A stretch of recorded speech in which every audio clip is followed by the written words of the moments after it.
Bonjour à tous. Si vous essayez d'être à l'autonomie, vous avez très sûrement, comme nous, un potager. La permaculture, c'est pas trop mon domaine. C'est pour ça que je vous présente aujourd'hui Alex de l'association des permapiculteurs. Elle a quelques idées à vous partager. Allez, en route!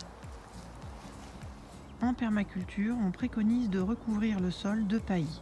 Cela a de multiples avantages, mais un inconvénient majeur, que votre paillis soit fait de broyats de bois, de tonte de gazon ou de végétaux en décomposition.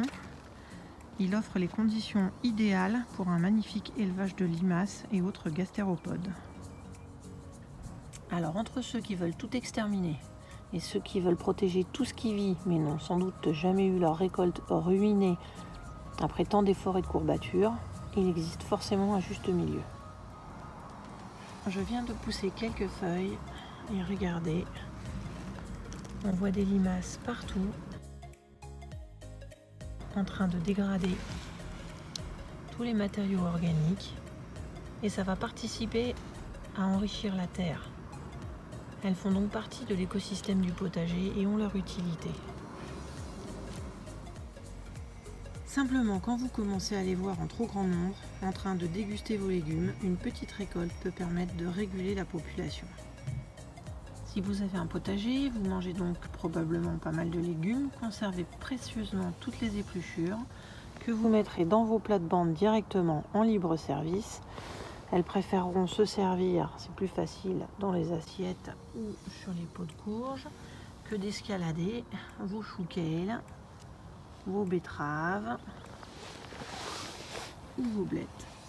Vraiment, avant de jeter vos épluchures, soit sur votre compost, soit vos poules, faites-leur faire un petit passage d'abord dans vos plates-bandes de potager. Vous récupérez toutes les limaces et après, vous pouvez vous en débarrasser, soit dans la forêt si vous ne voulez pas les tuer, ou tout simplement, là c'est des petites limaces, les poules seront ravies et ça leur fera plein de protéines.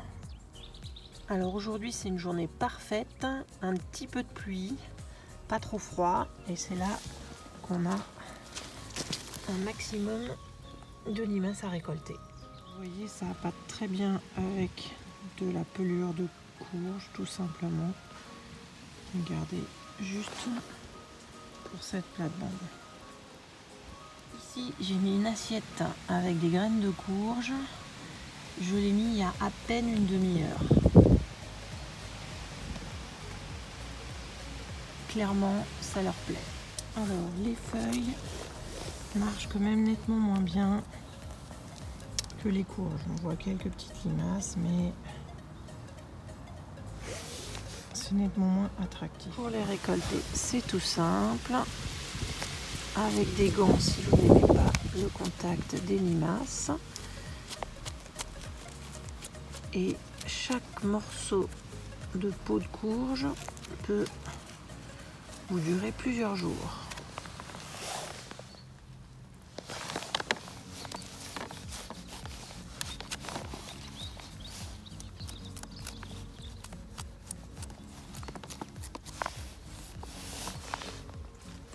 Récolte de ce matin, je fais pas ça de manière maniaque, hein, il en reste au sol, mais je vais pas passer un temps fou.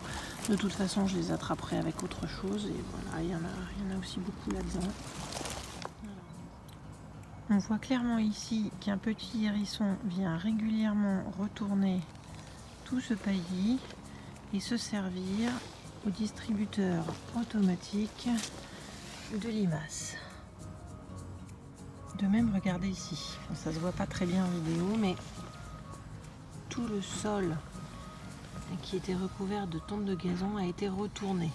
Clairement, il y a un oiseau qui est venu par ici, qui a gratté, et je pense qu'il a été assez heureux de trouver une concentration supérieure en limaces sur certaines zones. Ici, par exemple, où j'ai commencé à mettre des pots de courge depuis un petit moment, on s'aperçoit que il n'y a plus tellement de limaces. Ici, sur les choux kale, on en voit plus balader. Là, sur les petits poireaux perpétuels, avant il y en avait plein les feuilles. Et là,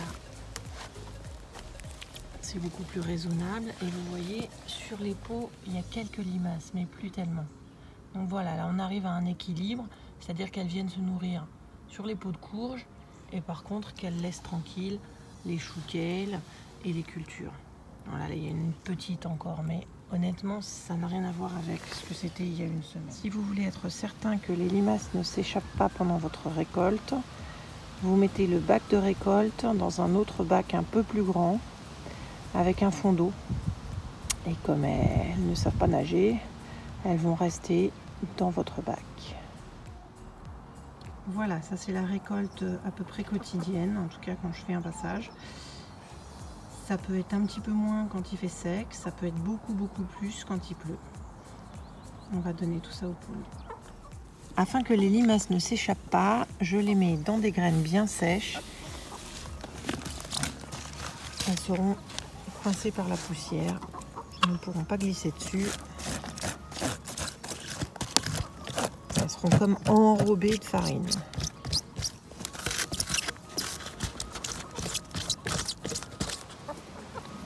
Et voilà.